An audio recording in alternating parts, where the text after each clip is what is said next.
Naghahanap ka ba ng mga motivational video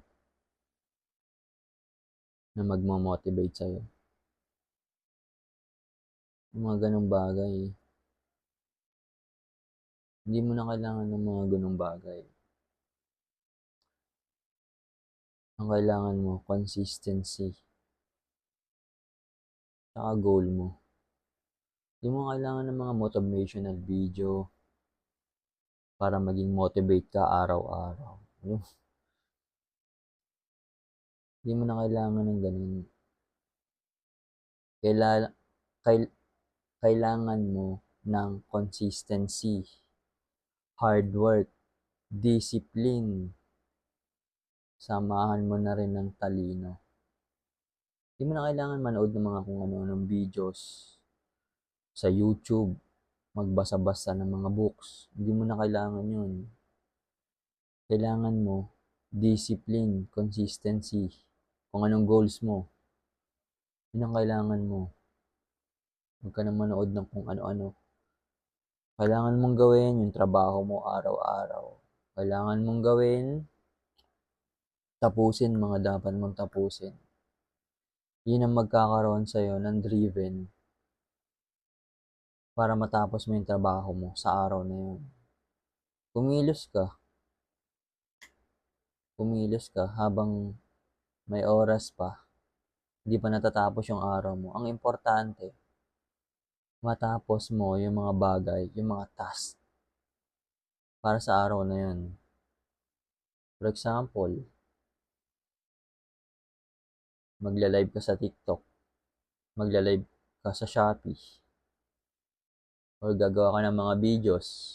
Gagawa ka ng video katulad nitong ginagawa ko ngayon. Kailangan matapos mo yun within the day. Kasi, yun yung, ah, trabaho mo ngayon sa araw na yun eh. Trabaho mo sa araw na yun. Ito, trabaho ko to eh. Ginawa ko ng tong trabaho. Nag-start pa lang ako sa work na to, pero ginagawa ko siya, gagawin ko siya araw-araw. Hindi man araw-araw, every other day. Kasi lahat tayo may ginagawa naman araw-araw. Pero, yung ginagawa ba natin ng araw-araw is makakatulong ba sa atin? Makakatulong sa financial growth? Sa sarili natin? Na-stuck din ako sa panonood ng videos. Na-stuck din ako sa paghahanap ng mga videos na pwede sa akin. Sa mga motivational videos. Na-stuck din ako dun eh. Hindi ko alam. Sa paghahanap ko, nauubos yung oras ko. Nauubos talaga yung oras ko doon. Sayang yung isang oras, 2 oras, 3 oras sa paghahanap lang ng video. So, ang kailangan mo talaga discipline. Hindi mo na kailangan maghanap pa ng mga videos na para sa'yo na na tutulong sa'yo para mag-motivate ka, para maging motivate ka sa araw na yan. Yun na kailangan yan. Sinasabi ko sa'yo, gawin mo yung task na para sa araw na yan. Gawin mo yung task mo, yung quest mo, yung side quest mo. Ah, Ngayon, pag nagawa mo na yun, yung mga task na yun, may free time ka, doon ka na maghanap ng motivational videos or skills na gusto mong gawin o matutunan. Yung mga bagay na hobbies mo, doon mo gawin. Kailangan mo lang munang gawin mo yung oras ng trabaho mo, yung side hustle mo, yung trabaho mo. So, hindi mo na kailangan kung ano-ano pang videos yan. Kasi, doon din sila kumikita eh.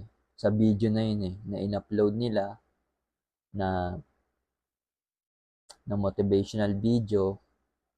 Kumikita sila doon habang nanonood ka. Pa-pop up yung ads, nakikita mo yung ads, nababayaran sila. So, ikaw, nagiging isa kang consumer para sa kanila dahil sa mga motivational video nila at bebentahan ka nila ng course Na-motivate ka eh. Paano nila nagawa yung mga ganun nila eh. Paano sila nagkaroon ng millions, billions, hundreds.